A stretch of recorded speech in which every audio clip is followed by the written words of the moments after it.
সংলাপে রাজনৈতিক দলগুলোকে চিন্তিত মত দেওয়ার আহ্বান রাষ্ট্রপতি, যোগ দিতে কাদেরের আহ্বান বিএনপির না। জেলে ফিরে গিয়ে আবারও আবেদন করলে খালেদা জিয়ার বিদেশে চিকিৎসার বিষয়ে বিবেচনা করা হবে বললেন আইনমন্ত্রী। দুদকের দুর্নীতি তালিকার অর্ধেকও নিষ্পত্তি করেনি শিক্ষা অধিদপ্তর, সুনির্দিষ্ট তথ্য মেলেনি দাবি বিজিবি। দ্রুত বাড়ছে করোনার সংক্রমণ, বুস্টার ডোজ দেবার পরও ৩ কোটি টিকা উদ্বৃত্ত থাকবে বললেন স্বাস্থ্যমন্ত্রী।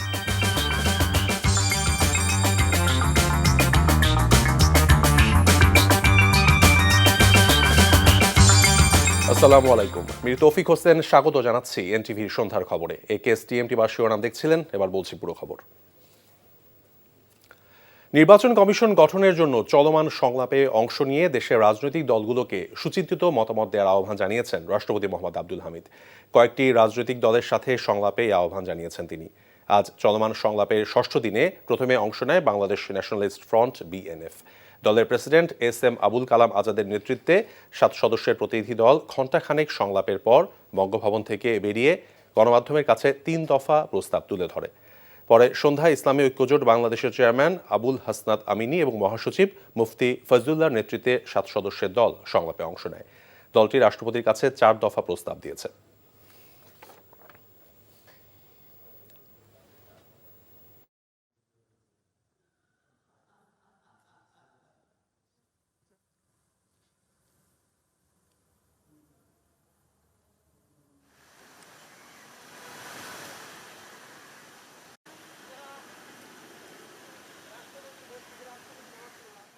আমরা তো জানি মন্ত্রিপরিষদ শাসিত সরকারে সংসদীয় পদ্ধতিতে রাষ্ট্রপতির ক্ষমতা কতটুকু। এটাও উনি আবার বলেছেন, আমরা এটা ওনার সাথে একমত হয়েছি যে আপনি আপনার অনুসন্ধান কমিটি দিয়ে আপনাকে নির্বাচন কমিশন গঠন করতে হবে, আপনি সেটাই।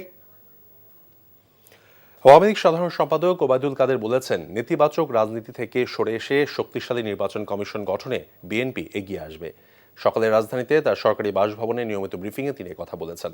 এছাড়া বেগম জিয়ার চিকিৎসা নিয়ে সরকার নয় বিএনপি নেতারাই মিথ্যাচার করছেন বলেও দাবি করেন তিনি। রিপোর্ট করছেন রোকন উদ্দিন। হাসপাতাল থেকে ফিরে প্রথমবারের মতো নিজের সরকারি বাসায় ব্রিফিং করলেন আওয়ামী লীগের সাধারণ সম্পাদক। এ সময় তিনি নির্বাচন কমিশন গঠনে গণমাধ্যমে বক্তব্য না দিয়ে নিয়ম মেনে সংলাপে অংশ নিতে বিএনপি নেতাদের প্রতি আহ্বান জানান। কেউ সংলাপে আসুক আর না আসুক, নির্বাচন কমিশন গঠন থেমে থাকবে না। আর মিডিয়ার বক্তব্য দিয়ে শক্তিশালী নির্বাচন কমিশন গঠন করা যাবে না। নির্বাচন কমিশন গঠন করতে হলে সুনির্দিষ্ট প্রক্রিয়া অনুসরণ করতে হবে। আমরা আশা করছি নেতিবাচক রাজনীতি থেকে সরে এসে শক্তিশালী নিরপেক্ষ নির্বাচন কমিশন গঠনে বিএনপি মহামান্য রাষ্ট্রপতির উদ্যোগে অংশ নেবে। বিএনপি চেয়ারপারসনের চিকিৎসা নিয়ে দেশবাসীর সামনে বিএনপি নেতারাই মিথ্যাচার করছে বলেও অভিযোগ করেন ওবায়দুল কাদের। তারা বলেছেন সরকার নাকি বেগম জিয়ার চিকিৎসা নিয়ে মিথ্যাচার করছে। সরকার না, মিথ্যাচার আর বিএনপি এখন সমার্থক শব্দ। তাদের অবিরাম মিথ্যাচারের দাপটে এখন আর তাদের বক্তব্যে সত্যের লেশমাত্র খুঁজে পাওয়া যায় না। বেগম জিয়ার মামলা শুরু থেকে আজ অবধি তারা মিথ্যাচার আর অপরাজনীতির উপরই ভরসা করছে। যে কোনোভাবে ক্ষমতা দখল করে লুটপাট করাই বিএনপি নেতাদের মূল উদ্দেশ্য বলেও মন্তব্য করেন আওয়ামী লীগের সাধারণ সম্পাদক। রোকন উদ্দিন, এনটিভি নিউজ, ঢাকা। দেশের রাজনৈতিক দলগুলোর সঙ্গে রাষ্ট্রপতির সংলাপকে অর্থহীন আখ্যা দিয়ে ওই সংলাপে না যাওয়ার ঘোষণা দিয়েছে বিএনপি মহাসচিব মির্জা ফখরুল ইসলাম আলমগীর গণমাধ্যমে পাঠানো এক সংবাদ বিজ্ঞপ্তিতে দলের এমন সিদ্ধান্তের কথা জানিয়েছেন। বিজ্ঞপ্তিতে তিনি বলেছেন, এর আগেও সংলাপ হয়েছে, কিন্তু সব উদ্যোগই ব্যর্থ হয়েছে নির্বাচনকালীন সময়ে আওয়ামী লীগের দলীয় সরকার ক্ষমতায় থাকার কারণে।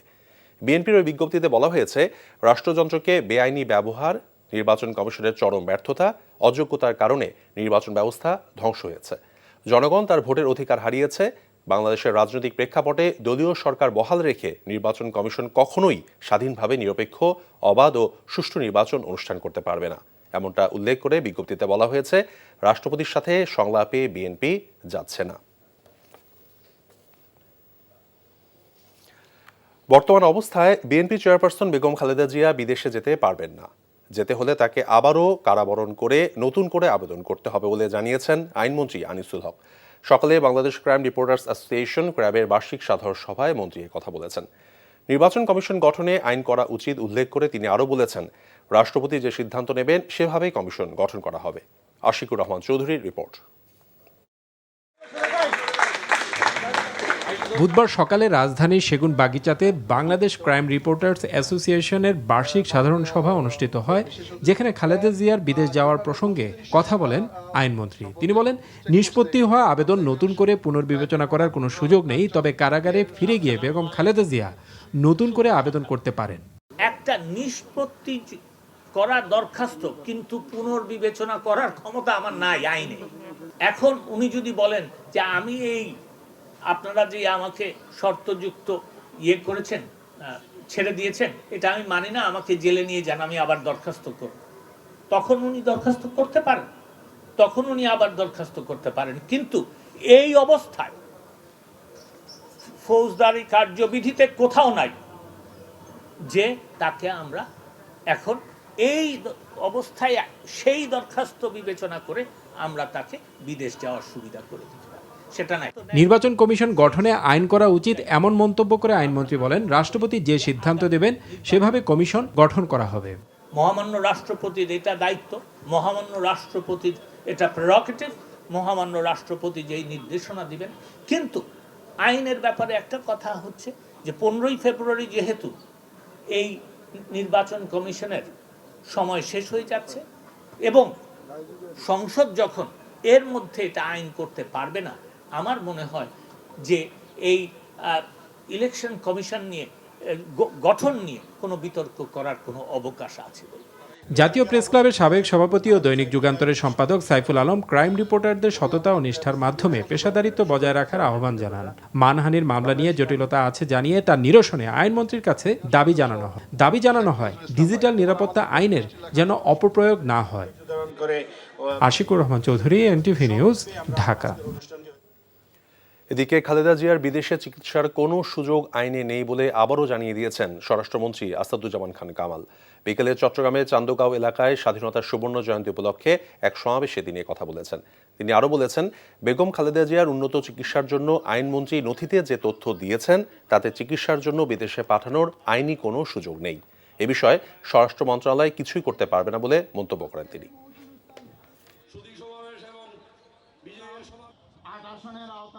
মাননীয় আইনমন্ত্রী তার নথিতে বলেছেন কোনো আইনের কোনো নাই, সুযোগ নেই, কাজেই আমরা এখন আর এটা কিছু করতে পারতেছি না। মাধ্যমিক ও উচ্চ মাধ্যমিক শিক্ষা অধিদপ্তরের কর্মকর্তা কর্মচারীদের বিরুদ্ধে 184টি অভিযোগের অর্ধেকও নিষ্পত্তি করতে পারেনি মাউসি কর্তৃপক্ষ। এ তথ্য দিয়ে আগামী ফেব্রুয়ারির মধ্যে সকল অনিয়ম দুর্নীতির নিষ্পত্তির নির্দেশ দিয়েছেন দুদক। আর দুর্নীতির কথা স্বীকার করে মাউসির মহাপরিচালক গোলাম ফারুক জানিয়েছেন, দুর্নীতি নিয়ন্ত্রণের চেষ্টা করে যাচ্ছেন তারা। সকালে ডিজি সহ 6 জন কর্মকর্তাকে দুদকের শুনানিতে ডাকা হলে শুনানি শেষে তারা এসব কথা বলেছেন। তামজিদ সুমনের রিপোর্ট। মাধ্যমিক ও উচ্চশিক্ষা অধিদপ্তরের কর্মকর্তা কর্মচারীদের বিরুদ্ধে অনিয়ম দুর্নীতির বিষয়ে কী ব্যবস্থা নেওয়া হয়েছে তা জানাতে দুদক কার্যালয়ে যান অধিদপ্তরের ডিজি গোলাম ফারুক সহ অধিদপ্তরের 6 কর্মকর্তা। 184টি অনিয়ম দুর্নীতির বিষয়ে কী ব্যবস্থা নেওয়া হয়েছে তা জানতে বুধবার সকাল 10:30 থেকে টানা 2 ঘণ্টা তাদেরকে জিজ্ঞাসাবাদ করে দুদক সচিবের নেতৃত্বে একটি উচ্চ পর্যায়ের দল। গেল 3 বছরের দুর্নীতির 184টি খাত চিহ্নিত করে মাউসির কাছে পাঠায় দুদক, যার মধ্যে তদন্ত প্রতিবেদন দেওয়ার জন্য 42টি আর দাপ্তরিক ব্যবস্থা নিতে 142টি সুপারিশ পাঠানো হয়। তবে এর মধ্যে অর্ধেকেরও বাস্তবায়ন করতে পারেনি প্রতিষ্ঠানটি। প্রায় 184টা অভিযোগ পেন্ডিং ছিল, এগুলো নিয়ে আমরা আলাপ করেছি। তো এর মধ্যে দেখা গেছে যে কিছু অভিযোগ আছে, ওনাদের কাছে আছে, কিছু অ্যাকশন নেওয়া হয়েছে, কিছু তদন্তে আছে, কিছু আছে যেগুলো মানে ম্যাচ করা যাচ্ছে না। আমাদের এখান থেকে যে গেছে ওনারা টেস্ট করতে পারেনি।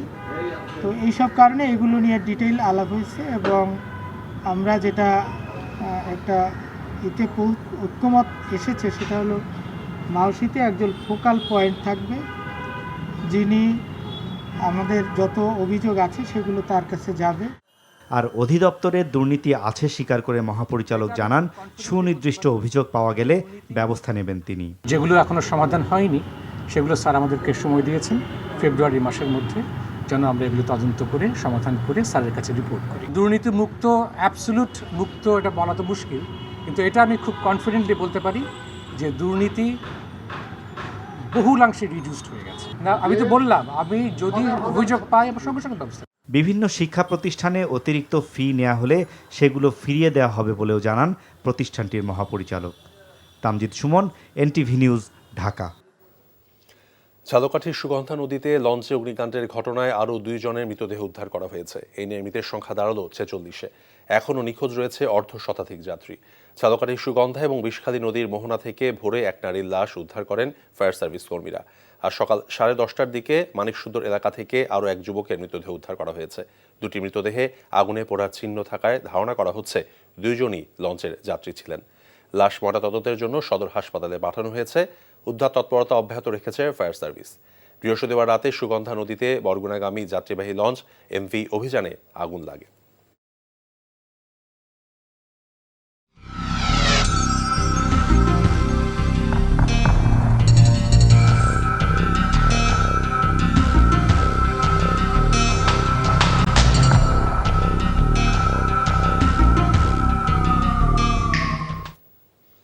দেশে করোনা শনাক্তের সংখ্যা ও হার বেড়েছে, আর নতুন করে মৃত্যু হয়েছে আরও একজনের। স্বাস্থ্য দপ্তর জানিয়েছে সবশেষ 24 ঘন্টায় 20,914টি নমুনা পরীক্ষায় 495 জনের শরীরে করোনা সংক্রমণ ধরা পড়েছে, যা একদিনে শনাক্ত রোগীর সংখ্যা 11 সপ্তাহের মধ্যে সর্বোচ্চ। পরীক্ষার বিপরীতে শনাক্তের হার 2.37%, যা 2.5 মাসের মধ্যে সর্বোচ্চ। শেষ 24 ঘন্টায় আরও একজন সহ এখন পর্যন্ত দেশে করোনায় মৃত্যু হয়েছে 28,063 জনের। আর মোট শনাক্ত 15,84,518 জন। এ পর্যন্ত করোনা থেকে সুস্থ হয়েছেন 15,48,416 জন।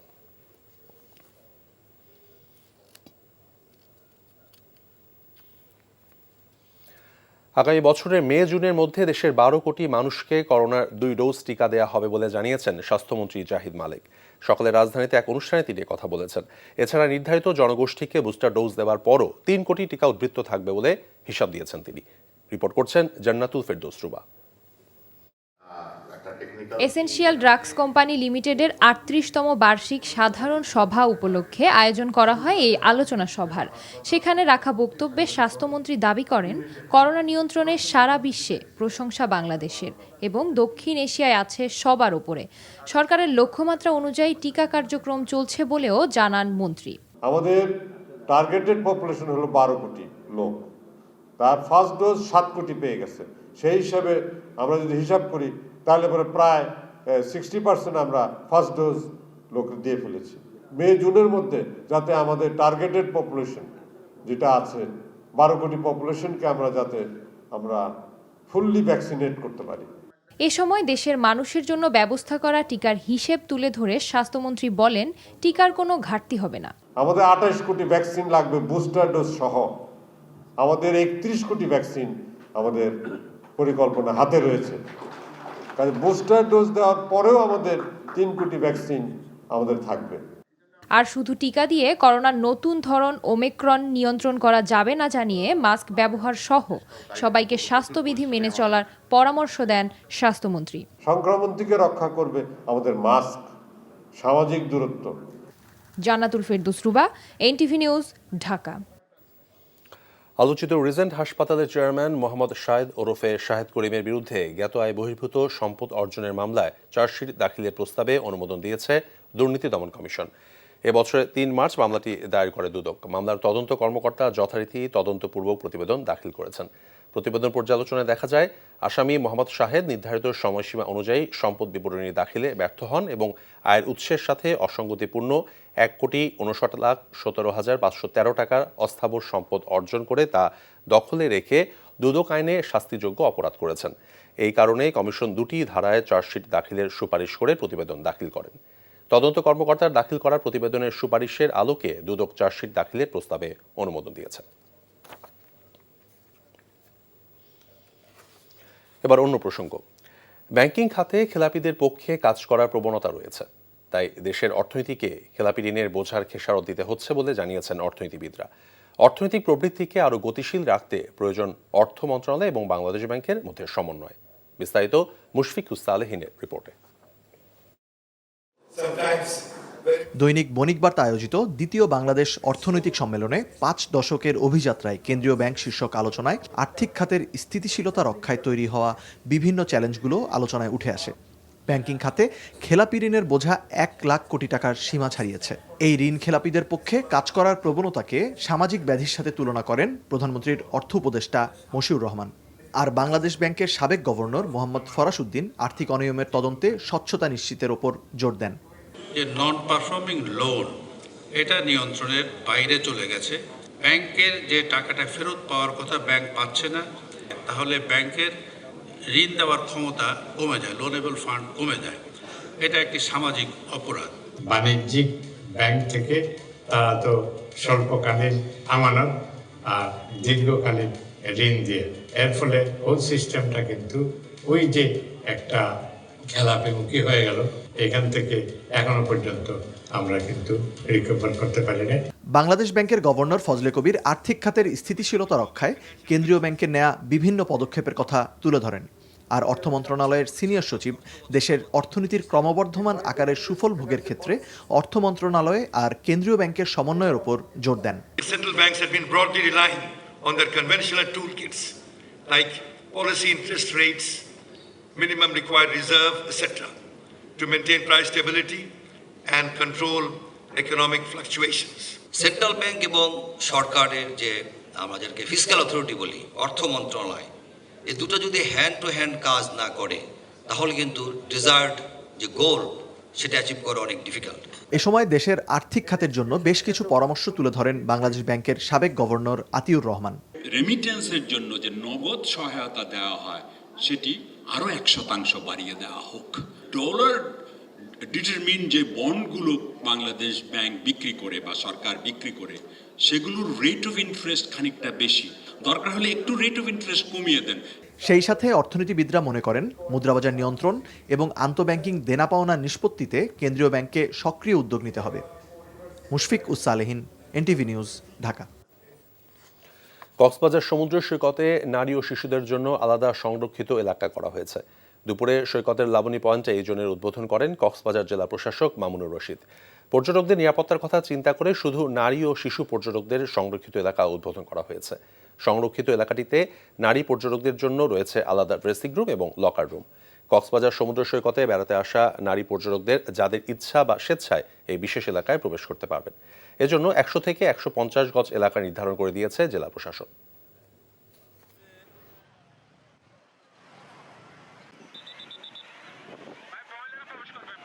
নারী এবং শিশুরা যারা আগ্রহী, যারা উৎসাহী, নিজেদের মতো করে থাকতে চান, তাদের জন্য একটা এক্সক্লুসিভ একটা জায়গা থাকুক।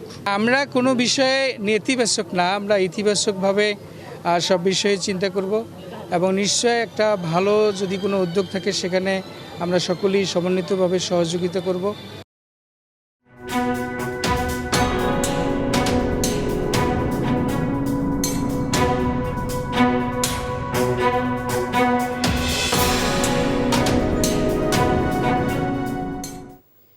করোনা মহামারীতে বিদায়ী বছরে অনেকটা সময় স্থবির ছিল রাজনৈতিক কর্মকাণ্ড। তবে বছর জুড়ে আলোচনায় ছিল খালেদা জিয়ার চিকিৎসার বিষয়টি। আর ইস্যুকে কেন্দ্র করে বছরের শেষে কয়েকটি বড় শোডাউনের মাধ্যমে প্রতিকূল অবস্থা থেকে ঘুরে দাঁড়ানোর ইঙ্গিত দিয়েছে বিএনপি। বছরটি কেমন কেটেছে, দীর্ঘ সময় চ্যালেঞ্জের মুখে থাকা বিএনপির, রিপোর্টে জানাচ্ছেন ইমরুল হাসান। দলীয় প্রধান বেগম খালেদা জিয়ার অসুস্থতায় বিদায়ী বছরের বেশিরভাগ সময় উদ্বেগ উৎকণ্ঠায় পার করেছে বিএনপি। সেই উদ্বেগের শুরু এপ্রিলে। করোনা শনাক্ত হয় সাবেক এই প্রধানমন্ত্রীর। প্রায় 2 মাসের চিকিৎসা শেষে বাসায় ফিরলেও বছরের শেষ ভাগ তার কেটেছে গুরুতর অবস্থায় হাসপাতালের সিসিইউতে। লিভার সিরোসিসে আক্রান্ত বেগম জিয়াকে বিদেশে নিয়ে চিকিৎসা করানোর দাবিতে বিভিন্ন কর্মসূচিতে সোচ্চার থেকেছে তার দল বিএনপি। এ নিয়ে ক্ষমতাসীন দলের সাথে কথার লড়াইয়ে জড়ায় তারা। আইনটা দেখলেই হয়, আইনের মধ্যে এই সুযোগ নাই। ওনারা আমাকে যত খুশি গালি দিতে পারেন, কিন্তু তাতে আমার কিছু আসে যায় না। আমি আইন মোতাবেক চলবো। ওই আইনে 401 ধারাতে খুব পরিষ্কার করে বলা আছে যে সরকার শুধুমাত্র সরকারি পারে দেশনেত্রী বেগম খালেদা জিয়াকে বিদেশে চিকিৎসার জন্য পাঠাতে। এখন পর্যন্ত খালেদা জিয়ার দেশের বাইরে যাওয়া না হলেও এই ইস্যুতে বড় শোডাউন করে ঘুরে দাঁড়ানোর বার্তা দিয়েছে রাজনীতিতে কোণঠাসা বিএনপি। যদিও হরতাল অবরোধের মতো কঠোর কর্মসূচি থেকে বিরত থেকেছে দলটি। নিত্যপণ্যের দাম বৃদ্ধির প্রতিবাদ সহ বছর জুড়ে বিভিন্ন ইস্যুতে বিক্ষোভ কর্মসূচির মধ্যেই সীমিত ছিল তাদের কর্মকাণ্ড। তবে নিরুত্তাপ রাজনীতিতে কিছুটা উত্তেজনা ছড়ায় বেশ কয়েকটি কর্মসূচিতে পুলিশ ও বিএনপি কর্মীদের সংঘর্ষ। স্বাধীনতার সুবর্ণ জয়ন্তী উদযাপনে দলীয়ভাবে বছরব্যাপী নানা কর্মসূচিও পালন করে বিএনপি। দীর্ঘদিন পর বিদায়ী বছরে নির্বাহী কমিটির সভা করে বিএনপি। 6 দিনের সিরিজ ওই বৈঠকের পর আগামী জাতীয় নির্বাচন নিয়ে নিজেদের অবস্থান স্পষ্ট করে দলটি। কোনো নির্বাচন আমরা এই সরকারের অধীনে আমরা এখন নির্বাচনে যাব না। সাংগঠনিক স্থবিরতা কাটিয়ে দল গোছানোর কাজেও মনোযোগ দেয় বিএনপি। নতুন নেতৃত্ব এসেছে ঢাকা মহানগর উত্তর ও দক্ষিণে। প্রত্যাশা অতীতের ব্যর্থতা ঘোচানো। নতুন কমিটি দেয়া হয়েছে সহযোগী সংগঠন কৃষক দলেরও। 2021 সালে দলের স্থায়ী কমিটির সদস্য ব্যারিস্টার মওদুদ আহমদকে হারায় বিএনপি। অনিবার্য নিয়তি মৃত্যুতে আড়াল হয় এক বর্ণাঢ্য রাজনীতিকের জীবন। বর্তমান নির্বাচন কমিশন নিয়ে শুরু থেকেই আপত্তি জানিয়ে আসা বিএনপি বিদায়ী বছরেও কমিশনের কর্মকাণ্ডের সমালোচনায় সরব ছিল। ভোট দখল করা হচ্ছে। তবে নতুন ইসি গঠনে রাষ্ট্রপতির ডাকা সংলাপে তারা সাড়া দেয় কিনা সেটি এখন দেখার। বিদায়ী বছরে দলীয় প্রতীকের ইউনিয়ন পরিষদ নির্বাচন বর্জন করে বিএনপি। যদিও বছরের শুরুতে পৌরসভা ও চট্টগ্রাম সিটি কর্পোরেশন নির্বাচনে অংশ নেয় তারা। আর তাতেও ছিল যথারীতি ভরাডুবি আর অনিয়মের অভিযোগ। আজকে বিভিন্ন সেন্টারে ঘুরে আমরা স্পষ্ট দেখেছি সেখানে আমাদের সমস্ত এজেন্টরা কোনো সাহায্য কারো কাছ থেকে পায়নি। এই যে একটা প্রহসনের একটা নির্বাচন, স্থানীয় নির্বাচনের মতো বর্জন নয়, নিরপেক্ষ সরকারের দাবি অর্জন করেই আগামী জাতীয় সংসদ নির্বাচনে যেতে চায় বিএনপি। বৃহত্তর ঐক্য গড়ে তোলা জনগণের মধ্যে, সেটা জোটের মধ্যে হতে পারে, সেটা যুগপথে হতে পারে, কিন্তু কমন লক্ষ্য থাকবে একটাই, রেস্টোরেশন অফ ডেমোক্রেসি, গণতন্ত্রের পুনরুদ্ধার। তবে আন্দোলনের জন্য বৃহত্তর প্ল্যাটফর্মের চেষ্টায় থাকা বিএনপিকে বিদায়ী বছরেও দেখা গেছে দৃশ্যত একলা চলো নীতিতে। নামে থাকলেও কার্যত অকার্যকর ছিল জাতীয় ঐক্য ফ্রন্ট ও 20 দলীয় জোট। বেগম খালেদা জিয়া চিকিৎসা ইস্যুতে বছরের শেষে রাজপথে ব্যস্ত থাকতে হয় বিএনপিকে। যদিও টানা 15 বছর ক্ষমতার বাইরে থাকা দলটির মূল লক্ষ্য নির্বাচনকালে নিরপেক্ষ সরকারের দাবি আদায়। এমন বাস্তবতায় কার্যকর আন্দোলন গড়ে তোলাই হতে পারে নতুন বছরে বিএনপির challenge. Imrul Hasan, NTV news, Dhaka. রাঙামাটির বাঘাইছড়িতে দুর্গম এলাকায় আধিপত্য বিস্তারকে কেন্দ্র করে দুই পক্ষের গোলাগুলিতে 2 জন নিহত হয়েছে। পুলিশ ও স্থানীয়রা জানিয়েছে, দুপুরে উপজেলা রূপকারী ইউনিয়নের 2 কিলো নামক স্থানে ইউপিডিএফ ও সন্তু লারমার নেতৃত্বাধীন জনসংহতি সমিতির মধ্যে গোলাগুলি শুরু হয়। ঘণ্টাব্যাপী চলা গোলাগুলিতে ইউপিডিএফ উপজেলা সমন্বয়ক জেনুন চাকমা এবং সন্তু লারমার নেতৃত্বাধীন জনসংহতি সমিতির একজন কর্মী নিহত হন। তবে সন্তু লারমার কর্মীর নাম জানা যায়নি। ঘটনাস্থলে যাচ্ছে পুলিশ ও বিজিবির সদস্যরা। এলাকায় থমথমে পরিস্থিতি বিরাজ করছে। যৌন হয়রানির অভিযোগে এক ছাত্রীর করা মামলায় ঢাকার হলি ফ্যামিলি রেড ক্রিসেন্ট মেডিকেল কলেজের সহকারী অধ্যাপক সালাউদ্দিন চৌধুরীকে আটক করেছে র্যাব। বুধবার ঢাকা থেকে সালাউদ্দিনকে গ্রেফতার করা হয়। র্যাব জানিয়েছে, গত মঙ্গলবার রাজধানীর রমনা থানায় মামলাটি দায়ের করার আগে গত 22 ডিসেম্বর উত্তরা পশ্চিম থানায় জিডি করেছিলেন ওই শিক্ষার্থী।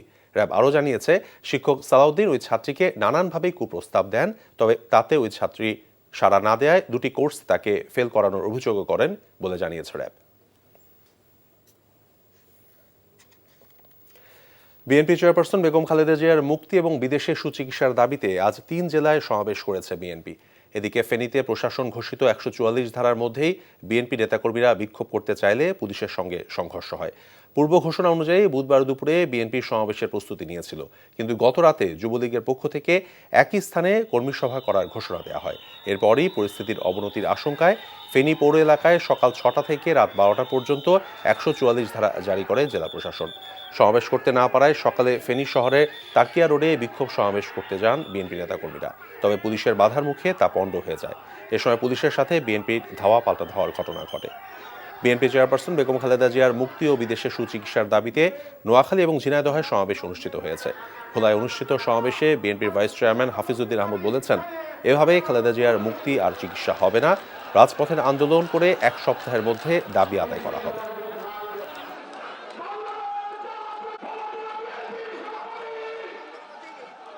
কাকে আপনারা নির্বাচন কমিশনার বানাবেন, ওটা তো প্রধানমন্ত্রীর ভ্যানিটি ব্যাগের মধ্যেই আছে। 3 বছর আগে থেকে অপেক্ষা করে আছেন, সময় মতো ছাড়বেন।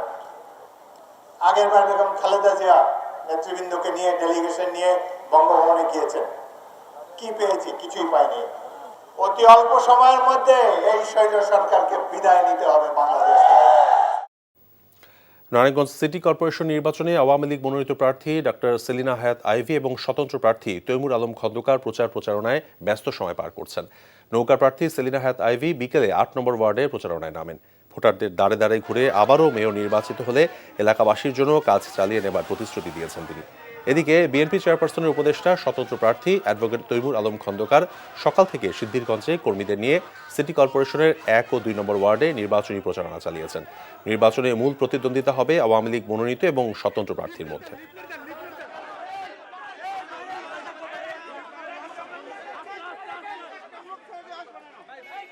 আমার প্রতিদ্বন্দ্বী প্রার্থী সকলেই, যে এই ৮ জন নির্বাচন করছে, ৮-৯ জন সকলেই আমার প্রতিদ্বন্দ্বী। সকলকে আমি সম্মান জানিয়ে আমি আমার নির্বাচন প্রচারণা চালিয়ে যাব এবং আশা করি ইনশাআল্লাহ নৌকা জয়যুক্ত হবে। নাগরিকদের নিরাপত্তা, নাগরিক সকল প্রকার সুযোগ সুবিধা দেওয়ার প্রতিশ্রুতি দিয়েই আমি এই নির্বাচনে নেমেছি। সিটি কর্পোরেশনের দ্বারা যে জন দুর্ভোগ বৃদ্ধি করা হয়েছে সেগুলি কমিয়ে আনা হবে। পররাষ্ট্রমন্ত্রী ডক্টর এ কে আব্দুল মোমেন বলেছেন, সিলেটের তামাবিল থেকে ভারত মিয়ানমার হয়ে সড়ক থাইল্যান্ডে যাবে, যা আন্তর্জাতিক পর্যায়ে একটি হাব হিসেবে গুরুত্বপূর্ণ ভূমিকা পালন করবে। বিকেলে সিলেট নগরীর রেজিস্ট্রি মাঠে সিটি কর্পোরেশনের দেয়া নাগরিক সংবর্ধনায় মন্ত্রী আরও বলেছেন, ভারত এতে সম্মত হয়েছে, অন্য দেশের সঙ্গে আলোচনা চলছে। সিসিক মেয়র আরিফুল হক চৌধুরী বলেন, পররাষ্ট্রমন্ত্রী আন্তর্জাতিক পরিমণ্ডলে বাংলাদেশের জন্য গৌরব বয়ে আনা এবং ঢাকা সিলেট মহাসড়ক ৬ লেনের উন্নতিকরণ এবং সিলেট নগরীর উন্নয়নে বিশেষ অবদান রেখেছেন।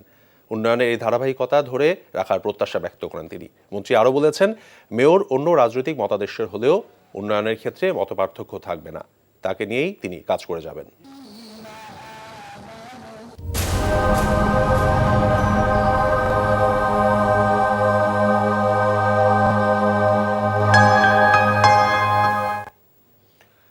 আন্তর্জাতিক সংবাদ। সুদানের কোরদোফান প্রদেশের একটি পরিত্যক্ত স্বর্ণখনি ধসে অন্তত ৩৮ জন নিহত হয়েছে। মঙ্গলবার খনিটি ধসে পড়ে। সুদানের রাষ্ট্রীয় খনি কোম্পানি এক বিবৃতিতে জানিয়েছে, এই ঘটনায় আরও বেশ কয়েকজন আহত হয়েছে। স্থানীয় সংবাদ মাধ্যমগুলো জানিয়েছে, দার সায়া খনির বেশ কয়েকটি অংশ ধসে পড়ায় আহত ৮ ব্যক্তিকে স্থানীয় হাসপাতালে নেওয়া হয়েছে। ঘটনার পর সেখানে আবারও নিরাপত্তা বাহিনীর সদস্যদের ফিরে যাওয়ার আহ্বান জানায় সুদানের মিনারেল রিসোর্সেস লিমিটেড কোম্পানি। ফের খনি কার্যক্রম শুরু করতে স্থানীয় মানুষের সহযোগিতা চেয়েছেন তারা। রাষ্ট্রদ্রোহমূলক প্রকাশনা প্রকাশের ষড়যন্ত্রের অভিযোগে হংকংয়ের একটি অনলাইন নিউজ পোর্টালের কার্যালয়ে অভিযান চালিয়ে ৬ জন সংবাদকর্মীকে গ্রেফতার করেছে পুলিশ। বুধবার ২ শতাধিক পুলিশ কর্মকর্তাকে সেখানে অভিযানে পাঠানো হয়। বিবিসির খবরে বলা হয়েছে, স্বাধীন গণমাধ্যম স্ট্যান্ড নিউজের সাবেক এবং বর্তমান কর্মীদের গ্রেফতার করেছে পুলিশ। যাদের গ্রেফতার করা হয়েছে তাদের মধ্যে স্ট্যান্ড নিউজের বর্তমান এবং সাবেক প্রধান সম্পাদকও রয়েছে। গ্রেফতারকৃতদের মধ্যে আরও রয়েছেন হংকংয়ের পপ স্টার থেকে গণতন্ত্রের আইকন বনে যাওয়া সাবেক বোর্ড মেম্বার ডেনিস হো। গ্রেফতারকৃতদের মধ্যে রয়েছেন ৩ নারী এবং ৩ জন পুরুষ।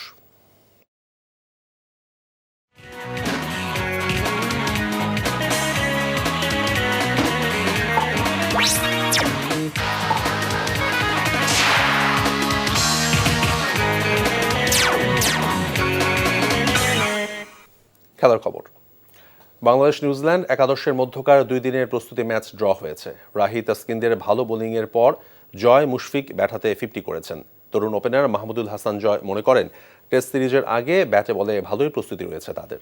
ডেস্ক রিপোর্ট সুব্রত বাবির। 2 দিনের ম্যাচ, যার একদিন আবার 2 সেশনের বেশি বৃষ্টিতে পণ্ড হয়েছে। কতটুকুই আর প্রস্তুতি সারা যায়? ব্ল্যাক ক্যাপদের বিপক্ষে 2 টেস্টের সিরিজ শুরুর আগে তবুও তৈরি হবার এই সুযোগটুকুই মন্দের ভালো বাংলাদেশের জন্য। বোলিংয়ে পেসার তাসকিন, রাহি আর মিরাজ উইকেটের সুবিধা নিতে পেরেছেন। নিউজিল্যান্ড একাদশের 7 ব্যাটারকে আউট করেছেন 3 জন। স্বাগতিকরা 146 রানে ইনিংস ঘোষণা করার পর ব্যাটিংয়ের সুযোগ পেয়েছে বাংলাদেশ 76.4 ওভার। নিউজিল্যান্ড কন্ডিশনে গতি সুইং বরাবরই চ্যালেঞ্জ ব্যাটারদের জন্য। সেখানে ওপেনার সাদমান রানের খাতা খুলতে পারেননি। তবে পাকিস্তানের বিপক্ষে ওপেনার হিসেবে অভিষেক করানো মাহমুদুল হাসান জয় আত্মবিশ্বাস পাওয়ার মতো 66 রানের ইনিংস খেলেছেন। শান্ত কিংবা অধিনায়ক মুমিনুল ব্যাটিং অনুশীলনটা ভালো করতে পারেননি। শান্ত 27, মুমিনুল 9 রানে আউট হয়েছেন।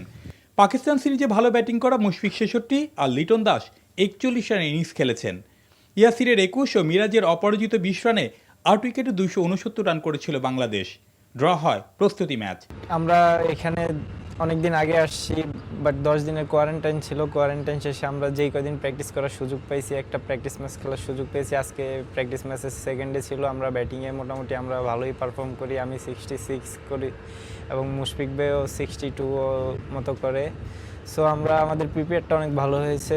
সো আমাদের 1 তারিখে এই মাঠেই খেলা। সো আমরা ওয়েল প্রিপেয়ার যে ভালো কিছু হবে। প্রস্তুতি ম্যাচের পর 30 ও 31 আরও 2 দিনের অনুশীলনের সুযোগ। নতুন বছরের প্রথম দিনে মাউন্ট মঙ্গানিওয়ের বে ওভালে নিউজিল্যান্ডের বিপক্ষে শুরু হবে প্রথম টেস্ট, যেখানে চ্যালেঞ্জ সাজিয়ে তৈরি হচ্ছেন সাউদি বোল্ট, ওয়াগনার, জেমিসনের মতো দুর্ধর্ষ পেসাররা। Subrata Bobby, NTV sports desk. Football. English premier লিগে নিজেদের বছরের শেষ ম্যাচ খেলতে নামবে আজ চেলসি ও ম্যানচেস্টার সিটি। রাত 1:30টায় চেলসি তাদের মাঠে আতিথ্য দেবে ব্রাইটনকে। এই মুহূর্তে 19 রাউন্ডে 41 পয়েন্ট নিয়ে টেবিলের তৃতীয় স্থানে রয়েছে অল ব্লুজরা। নবম স্থানে থাকা ব্রাইটনকে হারিয়ে বছরের শেষ করার লক্ষ্য লুকাকু হাভার্টজের। সবশেষ 7 ম্যাচে 3 ড্র এবং 1 হারে 9 পয়েন্ট নষ্ট করেছে চেলসি। হাতছাড়া হয়েছে তাদের টেবিলের শীর্ষস্থান। এই ম্যাচ জিততে পারলে তারা লিভারপুলের থেকে ছিনিয়ে নিতে পারবে দ্বিতীয় স্থান। এদিকে সোয়া 2টায় টেবিল টপার ম্যানচেস্টার সিটি খেলতে নামবে ব্রেডফোর্ডের বিপক্ষে। লিগে টানা 9 ম্যাচ থেকে পূর্ণ 27 পয়েন্টই পকেটে ভরেছে সিটি। পেপ গার্দিওলার দল আছে দারুণ ছন্দে। স্টার্লিং, ডি ব্রুনাইরা ছন্দ ধরে রেখেই শেষ করতে চান 2021 সাল। তাদের আছে 19 ম্যাচে 47 পয়েন্ট।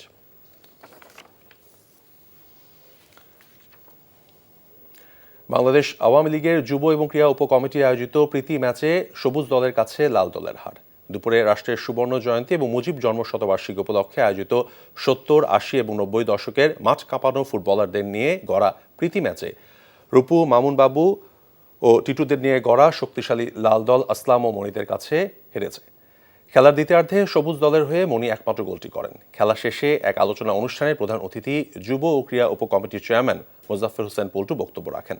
এছাড়া অনুষ্ঠানে আরও বক্তব্য রাখেন আওয়ামী লীগের ক্রীড়া বিষয়ক সম্পাদক হারুনা রশিদ, ফুটবলার আসলাম, হাসানুজ্জামান বাবলু সহ আরও অনেকেই। বক্তারা বাংলাদেশের ফুটবলে বঙ্গবন্ধুর অবদানের কথা স্মরণ করেছেন।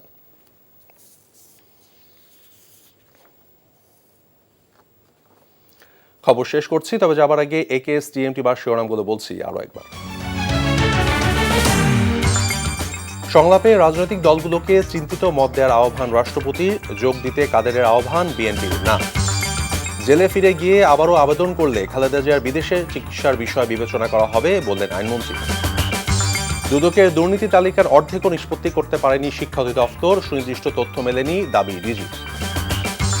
দ্রুত বাড়ছে করোনার সংক্রমণ, বুস্টার ডোজ দেওয়ার পরও 3 কোটি টাকা উদ্বৃত্ত থাকবে বললেন স্বাস্থ্যমন্ত্রী। এই ছিল সন্ধ্যার খবরে। এই খবরের ভিডিও সহ আপডেট জানতে ভিজিট করুন এনটিভি অনলাইন www.ntvbd.com। এছাড়াও এনটিভির জনপ্রিয় সব অনুষ্ঠান এবং খবরের আপডেট জানতে ভিজিট করুন আমাদের ইউটিউব এবং ভেরিফাইড ফেসবুক পেজ। রাত 10:30টায় রাতের খবর দেখার আমন্ত্রণ রইল। ধন্যবাদ সবাইকে।